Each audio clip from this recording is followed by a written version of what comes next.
How to increase number by a percentage on Excel. Hi everyone, this is Kate here and welcome back to the channel, and in this video we will learn how we can increase a number by a percentage on Excel. So without further delay, let's get started with this video.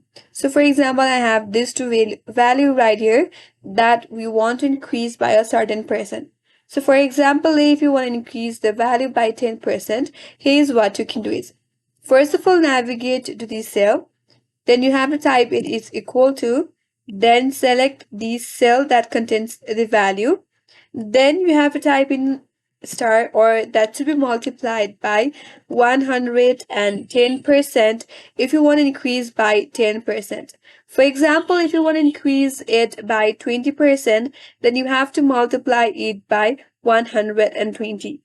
Now to repeat the same steps, what you have to do is simply click on this cell right here, then drag it, and in the same way the value for the second value will also be increased with the 10%, and you can do the repeated samely with other value as well. If you want to increase by 30%, then you have to multiply the value by 130%. So that's how you can calculate the percentage value of a number in Excel. That's it. That's all for today's video. Hope this video was helpful, and if you're new to our channel, consider subscribing. Thank you for watching and stay tuned for more videos.